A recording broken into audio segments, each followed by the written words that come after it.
Seorang pejabat senior Gerakan Perlawanan Islam Palestina atau Hamas memperingatkan kepada pihak Israel bahwa ketidakpatuhan mereka terhadap proses gencatan senjata di jalur Gaza telah menempatkannya dalam bahaya kehancuran.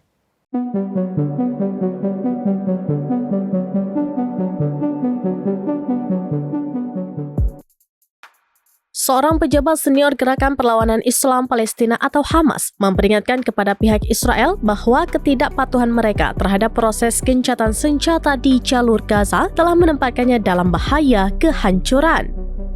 Bassem Naim, anggota Biro Politik Hamas kepada AFP pada Sabtu 8 Februari 2025, mengatakan bahwa apa yang kita lihat dari penundaan dan kurangnya komitmen untuk melaksanakan tahap pertama tentu saja membahayakan perjanjian ini dan dengan demikian dapat terhenti dan runtuh.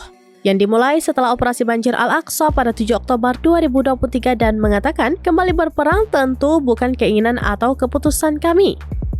Pejabat Hamas tersebut mengatakan kelompoknya bersedia melanjutkan perundingan gencatan senjata dengan Israel di jalur Gaza.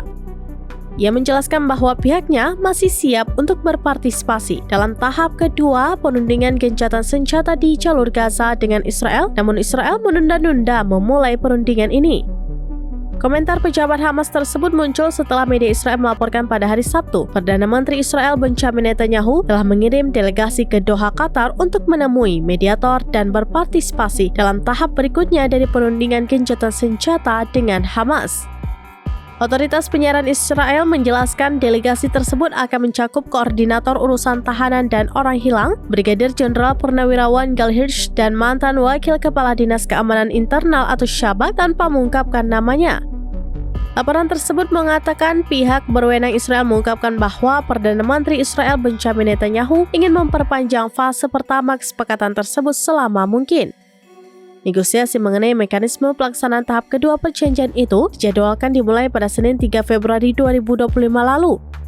Pada hari ke-16 gencatan senjata, tetapi Haris mengutip seorang anggota delegasi Netanyahu yang tidak disebutkan namanya ke Washington yang mengatakan Netanyahu tidak akan berkomitmen untuk melaksanakan tahap kedua perjanjian tanpa menghilangkan Hamas. Sebelumnya, implementasi perjanjian gencatan senjata Israel-Hamas mulai berlaku pada 19 Januari 2025 dan akan mencakup 3 tahap yang masing-masing berlangsung selama 42 hari. Selama tahap pertama, negosiasi diadakan untuk memulai tahap kedua dan ketiga dengan mediasi Mesir dan Qatar serta dukungan dari sekutu Israel Amerika Serikat. Sementara itu, warga Palestina di jalur Gaza yang sebelumnya mengungsi ke berbagai wilayah kemudian kembali ke rumah mereka masing-masing sejak implementasi perjanjian gencatan senjata dimulai. Tim Layanan Kesehatan Gaza kembali melakukan pencarian korban tewas yang tertimbun reruntuhan selama serangan Israel di jalur Gaza, meningkatkan jumlah kematian setidaknya 48.181 orang tewas dan 111.638 lainnya terluka menurut data hingga tanggal 8 Februari 2025.